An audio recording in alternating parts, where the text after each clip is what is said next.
gente vai falar um pouquinho, né, sobre a tua especialidade, doutora. Vamos começar esse podcast apresentando você para todo mundo. Então, queria que tu falasse o teu nome, a tua formação, por que escolher otorrino também e contar um pouquinho mais da tua história. Meu nome é Majorie, eu fiz faculdade na Universidade de Caxias do Sul, me formei em 2011 e a otorrino nunca foi uma coisa que eu tinha pensado em fazer.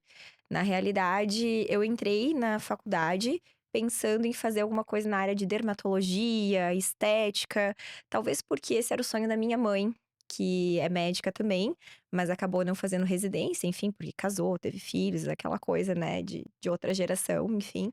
Então sempre foi o sonho dela e eu acho que eu internalizei isso como o meu.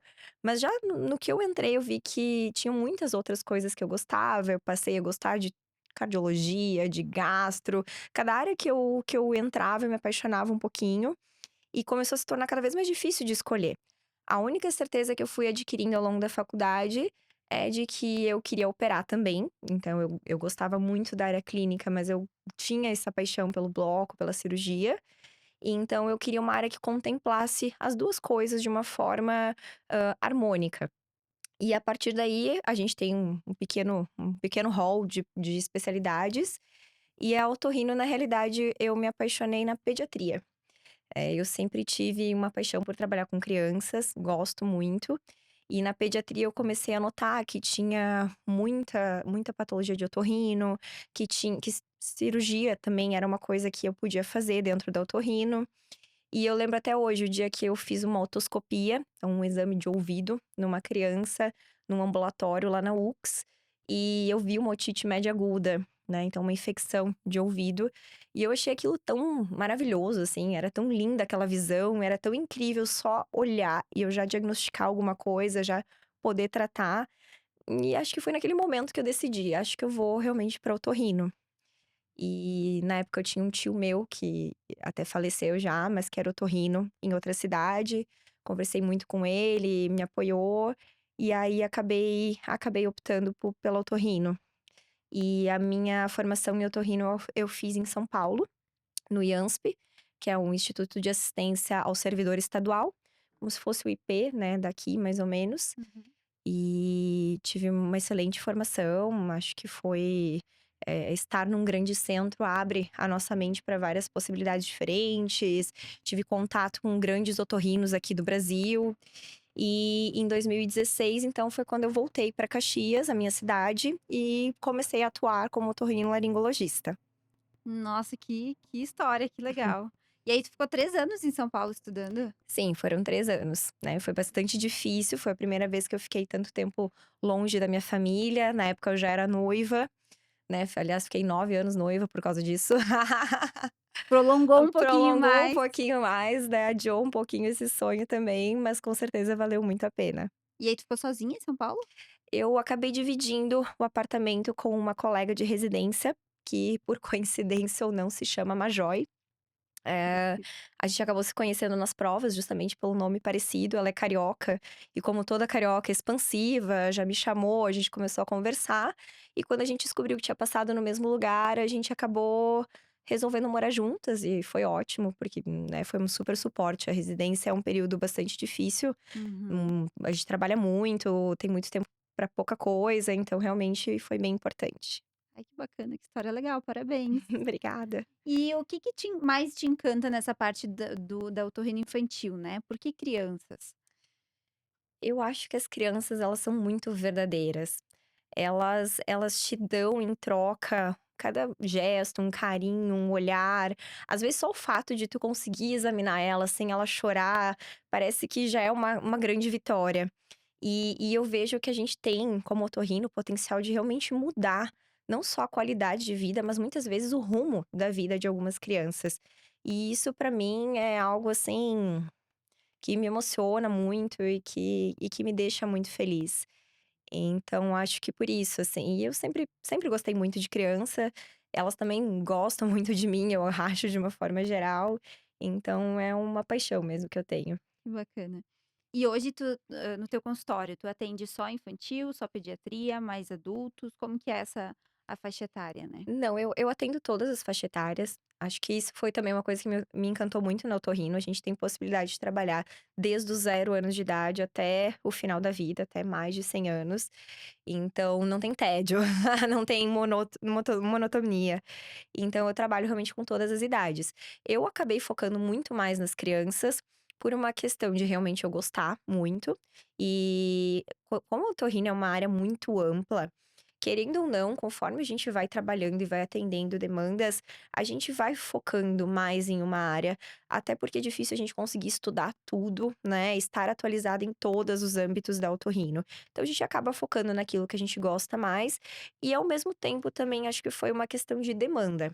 Caxias do Sul hoje, tem relativamente bastante otorrinos, mas também tem uma demanda muito grande, né, pelas questões climáticas, e tem poucos otorrinos que atendem crianças, né, e inclusive, assim, crianças menores de 2 anos, menos ainda, né. Agora tem até aumentado nos últimos anos, assim, mas quando eu cheguei tinha muito poucos, então acabou drenando muito pra mim as crianças. E Uhum, como eu já gostava, então acabou sendo, acho que hoje meu consultório deve ser 70% criança, se não for mais. que legal, Mas eu atendo adultos, continuo, gosto bastante também, então não é um problema. perfeito. E agora vamos para a gente dar start de verdade no podcast, vamos explicar para o pessoal que ainda não conhece, o que que é o especialista otorrinolaringologista? Que já é um trava-línguas, né. É, eu costumo dizer que eu acho que a otorrinolaringologia, ela é uma especialidade tão complexa quanto o nome, Uhum, porque a gente atende várias áreas, como eu falei, do 0 até o final da vida, a gente atende todas as idades, e dentro então da nossa especialidade, a gente contempla muitas regiões anatômicas diferentes. No nome a gente já tem algumas, então oto de ouvido, rino de nariz e laringo de laringe, né, que seria a região de cordas vocais, mas que a gente engloba aqui é garganta, né. uhum, Então desde garganta orofaringe, a parte realmente de cordas vocais, então toda a garganta. uhum. Além disso, o otorrino também, ele pode atuar na área de cirurgia cérvico-facial. A nossa sociedade é a sociedade de otorrinolaringologia e cirurgia cérvico-facial. Então, o que que pegaria a cirurgia cérvico-facial? Desde questões mais plásticas, até de cirurgia plástica de nariz, de face, até questões então de glândulas salivares, gânglios linfáticos de pescoço, tireoide. Claro que essas áreas a gente tem outros especialistas mais especializados, então o cirurgião plástico, a gente tem o cirurgião de cabeça e pescoço, então acaba ficando para aquela gama de otorrinos que se especializa nisso, que faz uma especialização a mais, porque realmente foge bastante do nosso dia a dia de otorrino mesmo. Mas no dia a dia, qual que seria a maior demanda de vocês? Aí fica realmente na otorrino, né, laringologia, então acho que as principais demandas de consultório, principalmente na nossa região, sem dúvida nenhuma, a rinite, né, Uhum. então rinites alérgicas, não alérgicas, é uma demanda muito grande. Se pegar a área infantil, a gente tem muito a questão das infecções de vias respiratórias de repetição, as famosas ites, como as pessoas chamam, então as otites, amidalites, sinusites, e resfriados e todas essas questões, né, de infecção respiratória. A gente trata muito a questão de ronco, então desde crianças, né, de aumento de amígdala, adenoide, até o adulto. E acho que uma coisa muito do nosso dia a dia, que talvez as pessoas não pensariam em procurar um otorrino ou não pensariam nesse diagnóstico, também são condições de garganta relacionadas a refluxo. Olha É, o só. refluxo gastroesofágico pode trazer condições de garganta, então a gente pega muito isso no consultório, com quadros de tosse e outros sintomas. E tem também, assim, a área mais relacionada ao que a gente chama de otoneurologia, que é a parte de ouvido mais interno, que pega as questões de tontura, zumbido. Acho que esse é o dia a dia, assim, de consultório. É porque tem muita coisa, às vezes o pessoal não tem nem ideia de tudo que abrange, né, então Exato, é bem legal a gente ir exatamente. desmistificando. Com que idade geralmente acontece a primeira consulta infantil? Tu comentou que desde os 0 anos poderia, né. Que idade que uma mãe pode levar o seu bebê lá? Na verdade, não tem, assim, uma regra de que: "Ah, eu preciso levar o meu filho no otorrino com esta idade". Uhum. A idade mais comum, sem dúvida nenhuma, eu diria é a idade que a criança entra na escola. É o que eu mais ouço todos os dias. "Ah, meu filho não tinha nada, ele entrou na escola e começou isso, otite", então essa é a idade mais comum, que varia, né, para cada criança.